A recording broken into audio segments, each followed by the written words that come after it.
Muito bem, a gente está na segunda aula então do curso Gestão de Contratos, projeto T2T e ERP em C Sharp. Nessa lição então a gente vai falar um pouquinho sobre a arquitetura da aplicação.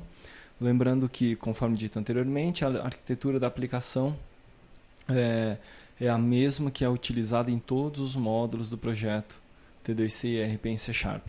Tá, ok? Então, se você já é aluno do projeto, já tem outras videoaulas, outros módulos do projeto em C Sharp, então provavelmente você já conhece essa arquitetura que eu vou apresentar. Muito bem, essa arquitetura do projeto ERP, dos módulos do projeto ERP em C Sharp, para todos os módulos ela é baseada em 3 frameworks principais, tá, ok? 2 frameworks da camada do servidor, né, no servidor, e um framework para a camada de visualização, camada do cliente. Tá? Framework que está na camada do cliente é o framework WPF, que é um framework de visualização para a construção das nossas telas do sistema. Esse framework de visualização vai chamar os serviços que são expostos em um servidor. Tá? Este servidor ele vai ser construído principalmente utilizando 2 tecnologias, né? 2 outros frameworks, que são o WCF, que é o framework de comunicação da Microsoft, e o NHibernate, que é o nosso framework de persistência, que vai fazer um mapeamento objeto relacional do nosso banco com as nossas entidades persistentes. Tá, ok? Então, basicamente, são esses 3 frameworks que nós vamos utilizar. Ou melhor, são esses 3 frameworks que formam a base de todas as aplicações do projeto T2T ERP em C Sharp. O WCF, framework de comunicação, é o principal framework do projeto, podemos assim dizer, junto com o WPF, mas o principal framework a gente pode dizer que é o WCF, que é ele quem vai expor os nossos serviços. Ele é baseado em alguns elementos, né? Entre eles a gente tem os contratos de serviço e dados e os endpoints. Se você quiser saber mais detalhadamente sobre o WCF, eu recomendo que você assista ou adquira o nosso curso especificamente sobre serviços com C Sharp, e lá a gente se aprofunda no assunto WCF. Aqui eu vou fazer uma breve explanação, apenas para que você entenda, compreenda a relação entre esses 3 elementos principais, esses 3 frameworks principais. Muito bem. Então nós vamos ter a relação entre o cliente e o servidor, né, entre o cliente e o serviço, por meio do endpoint.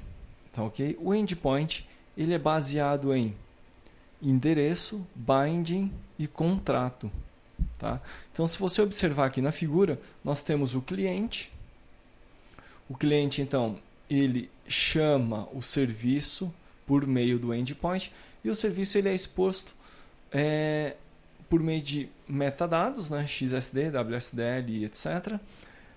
E essa exposição exige 3 características básicas, que são o endereço, que é o local onde o endpoint está exposto, que é o binding, que é a forma como essa comunicação entre o cliente e o serviço e o endpoint vai acontecer, e o contrato. O contrato que define aquilo que o endpoint precisa para ser executado corretamente e aquilo que ele devolve como saída da sua operação. Tá? Então nós temos esses 3 elementos principais em uma breve explicação, né? A estrutura da nossa aplicação, considerando estes frameworks que eu mencionei, ela é feita da seguinte forma. Nós vamos ter uma camada, que aqui é chamada de camada de aplicação. Essa camada de aplicação é construída baseada no WPF, né? Que é o nosso framework de visualização. Então veja só, a gente tem uma camada de aplicação, o WPF chama a nossa camada de serviço, tá? A nossa camada de serviço, como a gente já viu, é construída utilizando dois frameworks principais, né? Que são o framework de comunicação e o framework de persistência.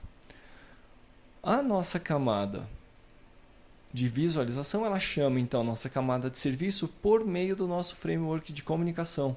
Observe aqui então que o contato é feito por meio do WCF. Na camada de serviço, então, nós vamos ter as classes de negócio, né?